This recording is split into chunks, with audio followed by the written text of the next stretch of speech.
Buenos días, mi nombre es Noelia Machío, soy residente del Servicio de Neurocirugía y voy a hablar sobre las prioridades diagnósticas en neurocirugía y de cómo debemos trabajar partiendo de lo urgente hacia lo importante.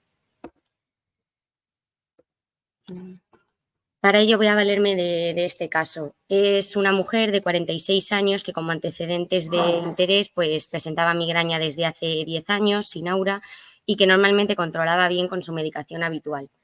Consulta en nuestro servicio de urgencias porque refiere que desde hace 10 días había presentado en relación a un sobreesfuerzo en el gimnasio una cefalea súbita e intensa y desde entonces permanecía en el domicilio persistiendo con la misma clínica y además también había presentado náuseas, un vómito aislado y una sensación de disminución de la agudeza visual. Cuando acudió aquí al servicio de urgencias fue valorada por nosotros. Inicialmente presentaba pues un Glasgow de 15, se encontraba consciente, orientada, no tenía afectación de pares craneales, ni déficit motor ni sensitivo.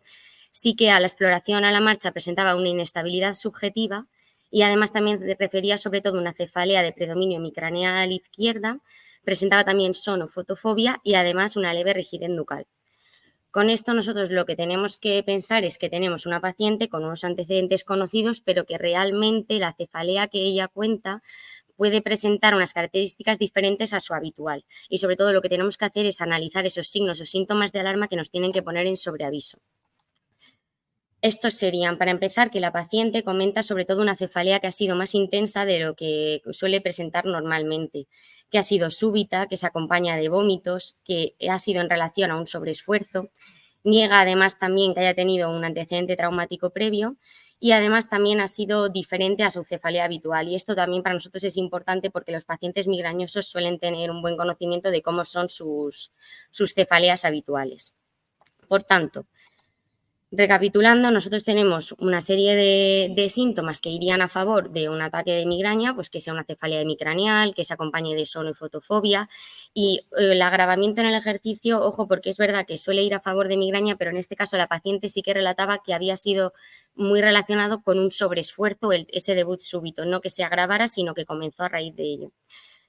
Por otra parte, en contra, tenemos el tiempo de evolución, ya que la paciente llevaba 10 días así en su domicilio, cuando lo normal, ella refería pues que entre 4 y 72 horas era lo que le solían durar a ella los ataques de migraña, que había tenido un debut mucho más súbito, que la intensidad era mayor y además también presentaba rigidez nucal. Por tanto, nosotros debemos partir de lo que tenemos y es sobre todo centrarnos en el motivo de consulta de esta paciente, que era una cefalea en trueno, una cefalea súbita, intensa. Entonces, haciendo uso de esta clasificación sobre las cefaleas, lo primero tenemos que pensar, pues, si es una causa primaria, ¿en cuál? La cefalea en trueno, sí que es cierto que la cefalea en trueno primaria, pues es una entidad que se ha definido más frecuente en mujeres entre 20 y 50 años y aunque no está del todo bien filiada a su fisiopatogenia, sí que se postula que se cree que es por un estado de hiperestimulación de las terminales simpáticas de arterias intracraneales, que debido a esto se genera un estado de vasoconstricción que puede cursar con episodios de cefalea brusca, intensa y que puede acompañarse también de sono, fotofobia, náuseas, vómitos y se puede desencadenar tanto estando en un estado de reposo como a raíz de maniobras de mansalva o durante el ejercicio. Sin embargo, lo más frecuente es que se deba a causas secundarias y si hablamos de ellas no podemos dejar de hablar de la hemorragia subaracnoidea. Otras causas pues, serían el síndrome de vasoconstricción cerebral reversible, infecciones cerebrales, trombosis venosa cerebral, disección arterial cervical, hipotensión intracraneal espontánea, una crisis hipertensiva o una hemorragia intracraneal. Como hemos dicho, sobre todo nos vamos a centrar en la hemorragia subaracnoidea, en concreto la aneurismática, porque la traumática no suele debutar de esta forma y estamos haciendo el diagnóstico diferencial de una cefalea en truena.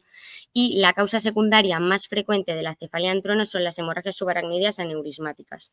Ya no solamente nos vamos a centrar en ella por lo frecuente que son, sino porque suponen una urgencia vital.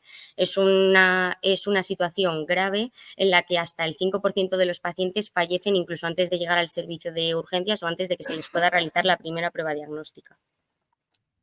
Por tanto, dentro de la hemorragia subaracnoidea aneurismática, Su causa principal pues es una rotura no traumática de un aneurisma cerebral, lo más frecuente de la arteria comunicante anterior.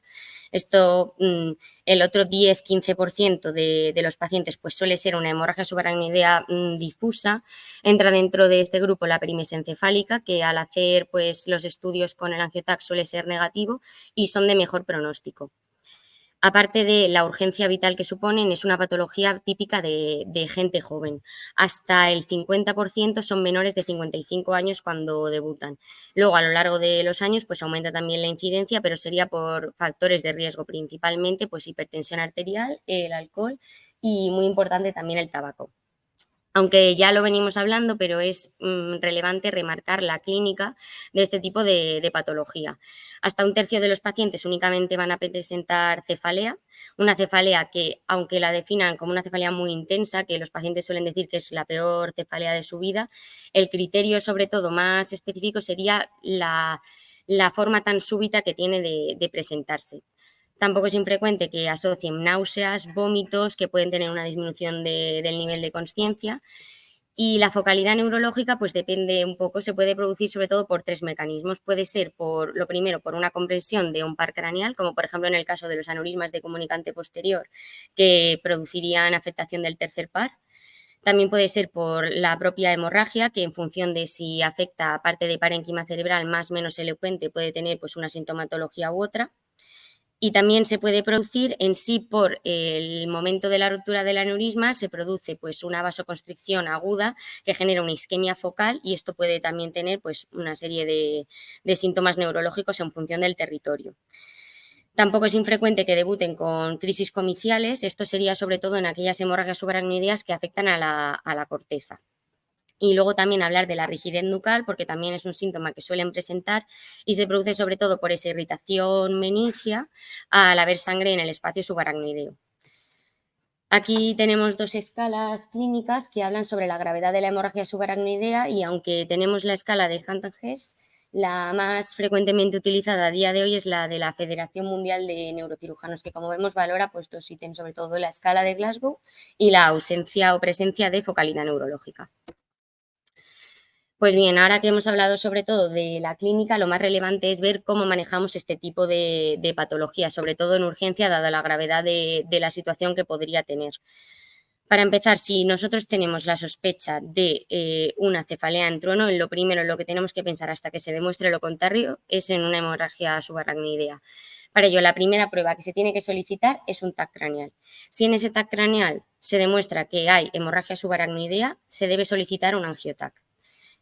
Si el angiotac es positivo, se observa un aneurisma o una malformación vascular subyacente. Lo primero que se debería plantear, este algoritmo es algo más general, pero también lo que se hace en este centro, lo primero, siempre que la situación clínica del paciente lo permita, sería solicitar una arteriografía. Inicialmente una arteriografía diagnóstica que nos aporte más información, y en función de ello planificar si puede ser un tratamiento endovascular o si por el contrario precisa una cirugía mediante clipaje aneurismático. En el caso en el que el angiotac sea negativo, eso tampoco nos descarta al 100% que no haya ninguna malformación vascular subyacente. Por eso también sería importante completar el estudio, lo ideal mediante una arteriografía. Inicialmente ya hemos dicho que si lo permiten las condiciones del paciente, que sea diagnóstica, y en función de ello planificar el tratamiento definitivo mediante una arteriografía o terapéutica o tratamiento mediante neurocirugía. En el caso en el que tengamos una sospecha, pero el TAC sea negativo, no se observe hemorragia subaracnoidea, tenemos que realizar, sobre todo si la clínica es muy sugestiva, una punción lumbar. Lo ideal es hacerla a partir de las 12 horas, ya que así nos permite pues, que no se enmascare el resultado de una hemorragia en el espacio subaracnoideo con que la obtención de sangre sea debido a una punción lumbar traumática. En función de ello, si es positivo, se tiene que completar el estudio. Como ya hemos dicho, el gol estándar va a ser la arteriografía y sería la prueba ideal. Y en el caso en el que la punción lumbar sea negativa, pues identificar otras posibles causas de esa cefalea. Si el TAC es negativo para hemorragia subaracnoidea y también la clínica no es tan sugestiva, se nos plantean dudas diagnósticas, lo ideal sería completar el estudio mediante otra prueba, normalmente suele ser una resonancia magnética, y así conseguir filiar el origen de esa cefalea. Pues bien, con todo lo que hemos expuesto hasta el momento debemos partir de la base y pensar qué es lo que tiene nuestra paciente. Pues bien, nuestro manejo en urgencias, lo primero que se realizó fue un TAC simple, que es el que tenemos aquí a la izquierda. Lo que se ve es que tiene ahí un surco frontal izquierdo ocupado pues, por hemorragia subaracnoidea. La paciente negaba un antecedente traumático, como hemos visto, y sobre todo comentaba eso, un debut mucho más brusco. Ante esta clínica, lo que hicimos fue completar el estudio mediante un angiotac, que es el que tenemos a continuación, a la derecha.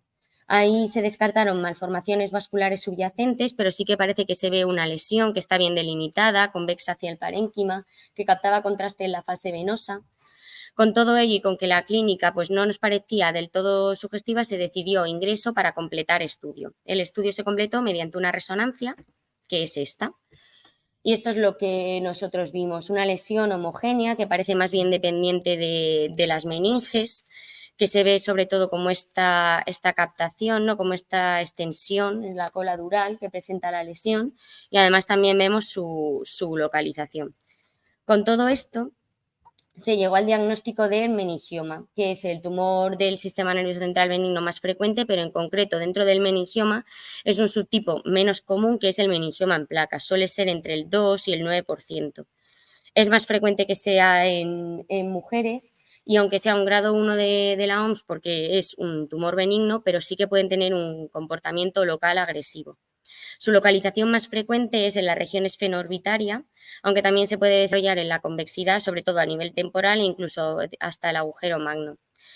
La clínica pues, suele ser una cefalea más bien larvada, de largo tiempo de evolución y, como hemos visto, se desarrolla sobre todo en la región esfenorbitaria. Por eso no es infrecuente que tengan también proptosis y esto provoque una disminución de la agudeza visual, que recordemos que también lo había comentado la paciente cuando consultó. El diagnóstico, pues inicialmente se solicita un TAC craneal y luego para mejor filiación de la lesión se completa con una resonancia. Y el tratamiento en la mayoría de las situaciones es quirúrgico. Estas imágenes no son de la paciente, pero bueno, también demuestra características significativas de los meningiomas en placas, la gran remodelación ósea que tienen, esa hiperostosis, y además también ese crecimiento que pues algunos autores también dicen que es en alfombra, así en placas, ¿no? A lo largo de la dura madre. Como conclusiones y mensajes, sobre todo para llevarnos a casa, sería pues tener en cuenta que sobre todo en situaciones de urgencia ante una cefalea en trono, lo primero en lo que tenemos que pensar siempre es en una hemorragia subaracnoidea y tratarlo como una urgencia vital, aunque más tarde se demuestre que no es eso, pero siempre debemos partir desde ahí. El TAC craneal es la primera prueba que tenemos que solicitar.